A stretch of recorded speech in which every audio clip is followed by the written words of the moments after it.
त्रिकोणमिति यानी कि अंग्रेजी भाषा का जो ये ट्राइगोनोमेट्री जो शब्द है वो ग्रीक भाषा के 3 शब्दों से इसकी उत्पत्ति हुई है। ये जो त्रिकोणमेट्री है ये अंग्रेजी का शब्द है, इसकी उत्पत्ति ग्रीक भाषा के 3 शब्दों से हुई है, यानी कि ट्राई, दूसरा है गोनो और तीसरा है मेट्रोन। ये 3 ग्रीक भाषा के शब्दों से त्रिकोणमेट्री बना है। तो इसके में ट्राई का मतलब होता है 3 और गोनो का मतलब होता है कोण यानी कि एंगल, और ये मेट्रोन का मतलब होता है माप। इस तरीके से हम देखें तो वस्तुतः त्रिकोणमिति क्या है कि इसका शाब्दिक अर्थ देखा जाता है ये 3 कोणों की माप। इसका मतलब है कि 3 कोणों की माप, ये त्रिकोणमिति का मतलब है। अब देखिए त्रिकोणमेट्री में हम जो है कि वस्तुतः त्रिभुज और उसके कोणों के बीच अनुपात को पढ़ते हैं। त्रिभुज की भुजाओं और उसके त्रिभुज के कोण और भुजाओं के बीच में क्या अनुपात है, तो उसके अनुपात के विषय में पढ़ते हैं। त्रिभुज ये त्रिकोणमिति में आता है। तो अब इसमें हम देखेंगे कि त्रिभुज और उसके भुजाओं के बीच का अनुपात कैसे होता है। और यहाँ जो हम 10th क्लास में जो पढ़ना है तो वो हम लोग जो है कि समकोण त्रिभुज के संदर्भ में पढ़ेंगे, और इसमें जो कोण की जो माप होगी वो हम लोग 0 डिग्री से 90 डिग्री के बीच अपनी चर्चा को हम रखेंगे। तो त्रिकोणमिति में त्रिभुज के कोण और उसके भुजाओं के बीच अनुपात का अध्ययन किया जाता है, लेकिन इसमें हम समकोण त्रिभुज के भुजाओं और उसके कोणों के बीच जो अनुपात है उसके विषय में पढ़ेंगे ये। और इस 10th क्लास में 0 से 90 डिग्री के बीच पढ़ना है।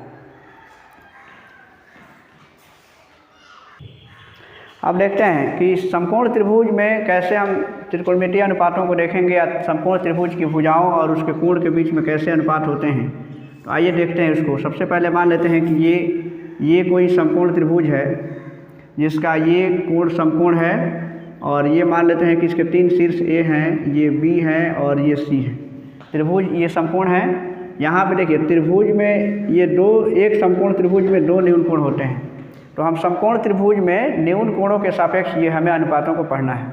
त्रिकोणमिति में जो हम अभी अनुपात पढ़ेंगे त्रिभुज की भुजाओं के बीच में, तो वो न्यून कोण के सापेक्ष होगा। यानी कि ये इसका समकोण त्रिभुज है, यानी कि यहाँ का जो एंगल है वो 90 डिग्री है। ये त्रिभुज का आधार है। समकोण त्रिभुज में ये जो होता है ये उसकी सबसे बड़ी भुजा होती है जिसको कंड कहते हैं, और ये क्या है कि ये इसकी लंब है। ये समकोण त्रिभुज की ये लंबवत भुजा है, यानी कि आधार और इसके बीच में ये लंब डालने से ये भुजा है। तो ये समकोण त्रिभुज की भुजा है।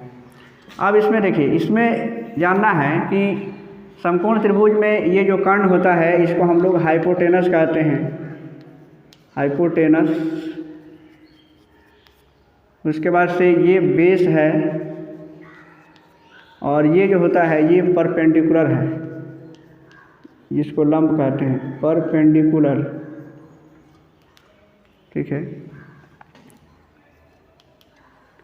अब इसमें देखिए ये जो है कि अब इसी समकोण त्रिभुज के हम ये जो न्यून कोण है, दो न्यून कोण है, यहाँ पर ए है और यहाँ पर ये कोण सी जो है कोण सी और कोण ए, ये जो है कि इसके 2 न्यून कोण हैं। अब इन्हीं दोनों कोणों के सापेक्ष हम त्रिकोणमितीय अनुपातों को ज्ञात करेंगे, जिसे हम अन्य विभिन्न नामों से जानते हैं। कुल 6 प्रकार के त्रिकोणमितीय अनुपातों के बारे में हम पढ़ेंगे।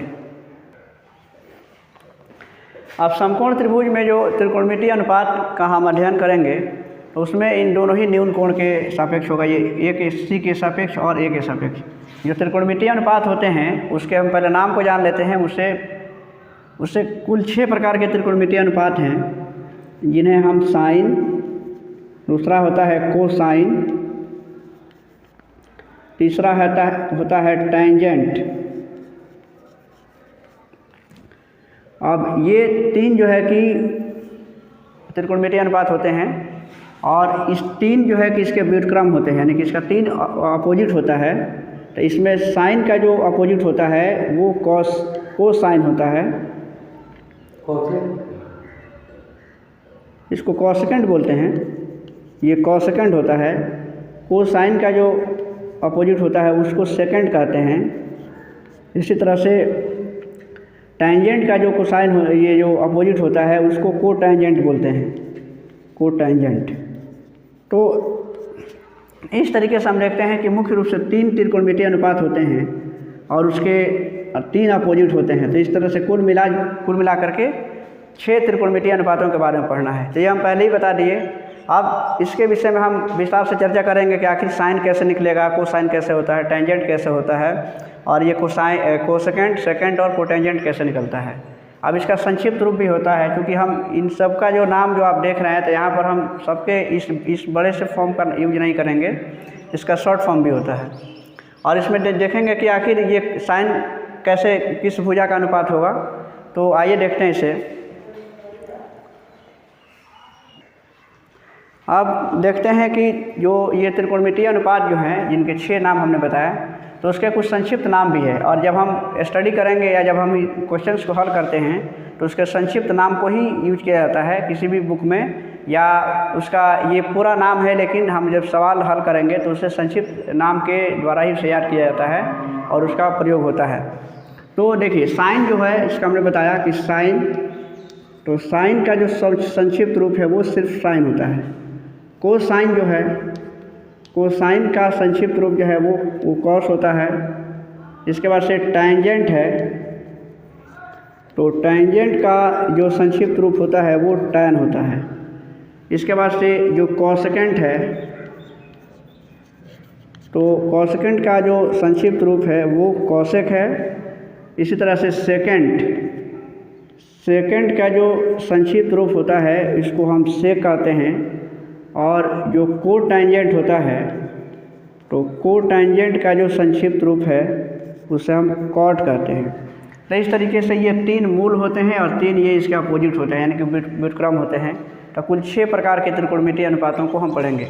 अब ये जान गए, तो अब इसमें हम बात करेंगे कि आखिर ये समकोण त्रिभुज है, तो आखिर हम समकोण त्रिभुज में मान लेते हैं कि चाहे इस न्यून कोण को हम लें या फिर इसको लें, तो हम दोनों में से किसी एक एंगल को हम लेंगे और किसी भी एक एंगल के लिए, किसी भी एक कोण के लिए इन 6 त्रिकोणमितीय अनुपातों का हम उपयोग पढ़ेंगे। तो कैसे उसको निकालते हैं और कैसे वो अनुपात को निकाला जाता है और कैसे अनुपात होता है इस सभी त्रिकोणमितीय अनुपातों का, तो अब हम बारी बारी से उसके विषय में हम जानेंगे।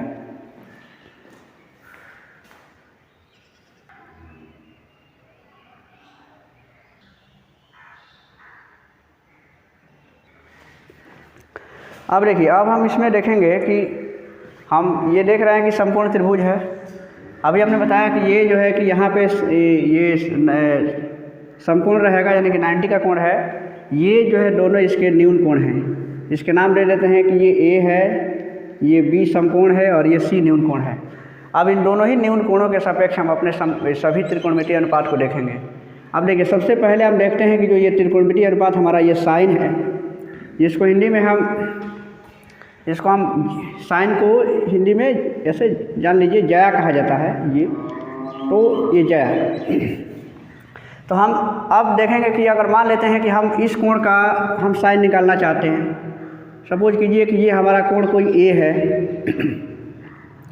हम एंगल कुछ भी ले सकते हैं, थीटा, बीटा, अल्फा, लैम्डा जो भी है।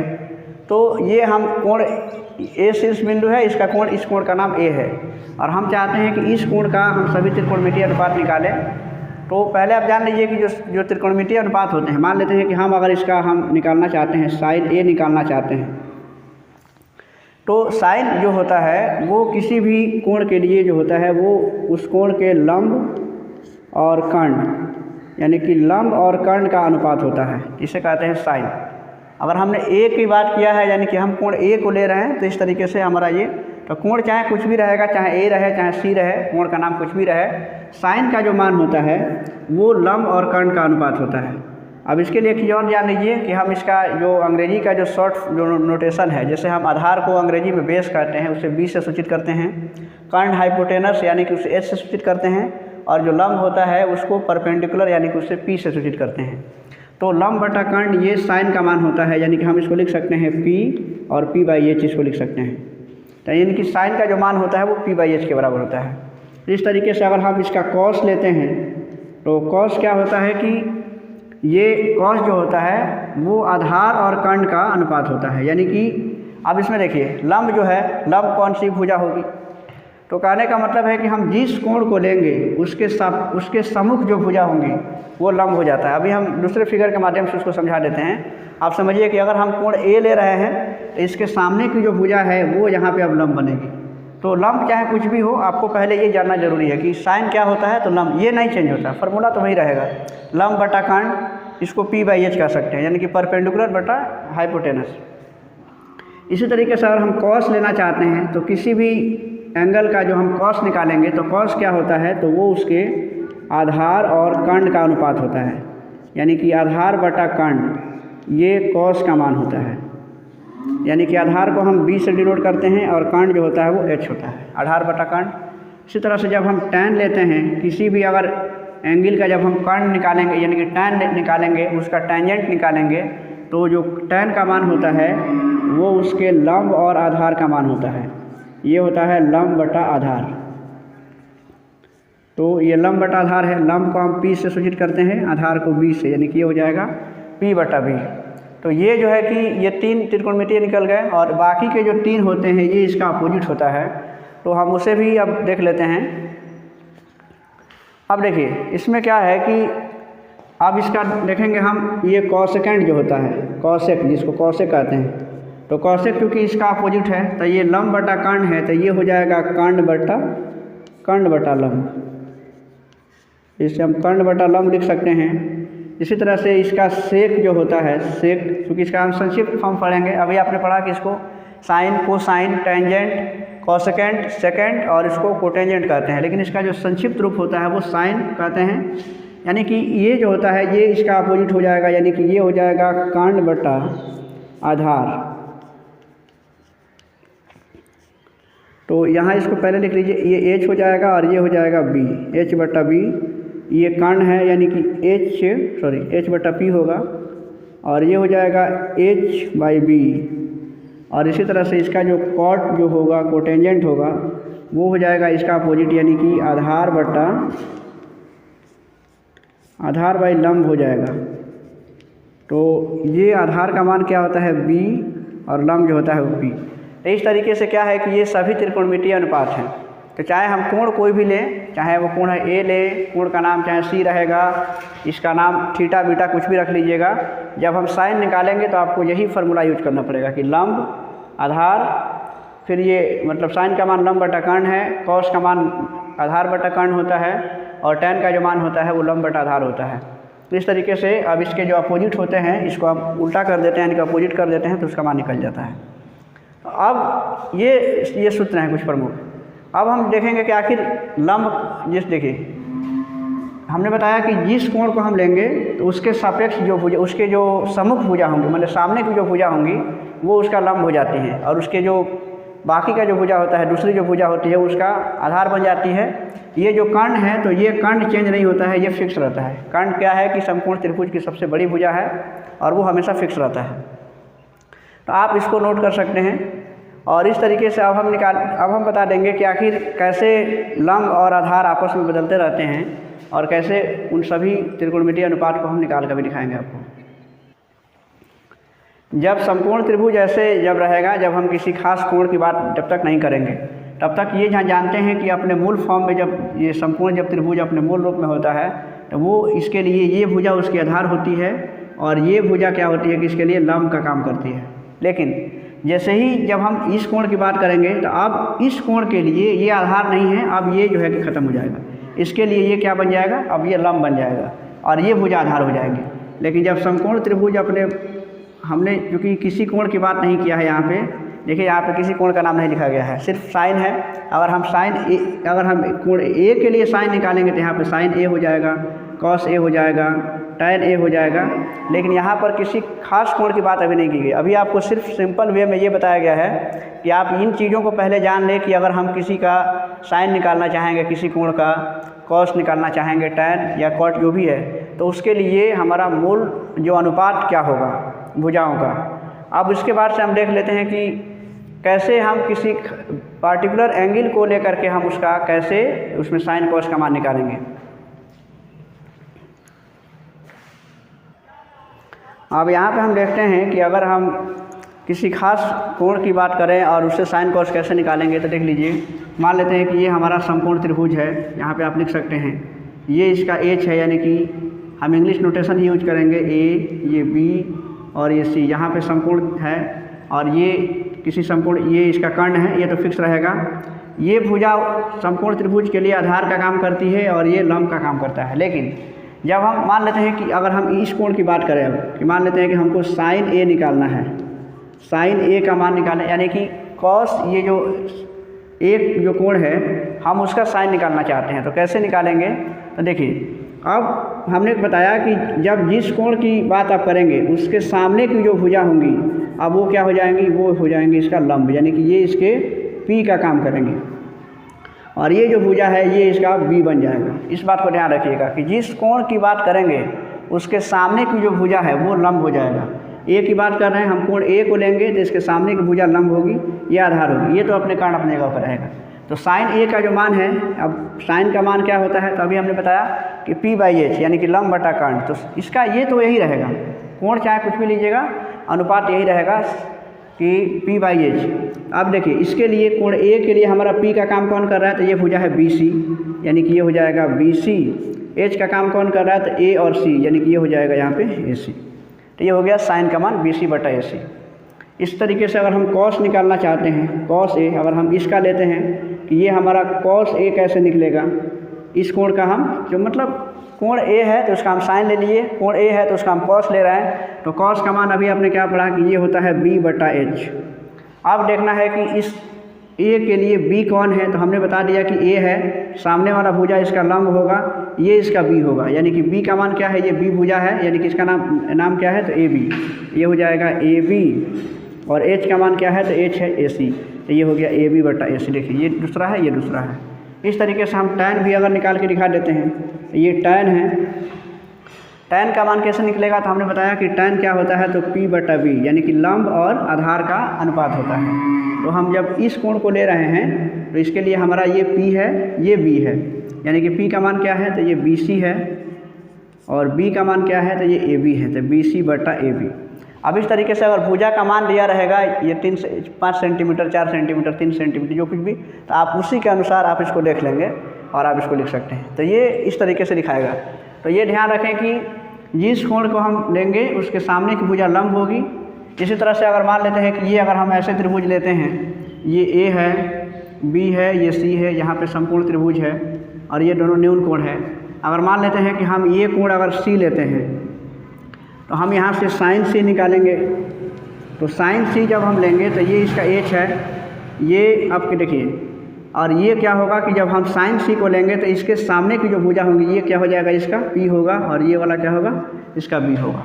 तो साइन C लेंगे तो साइन C लेंगे, यानी कि इसका भी यही हो, साइन का मान कहीं भी P/H रहेगा। अब भुजा लेकिन बदल जाएगा, तो इसके सामने की भुजा ये P हो रहा है इसके लिए, तो ये क्या हो जाएगा,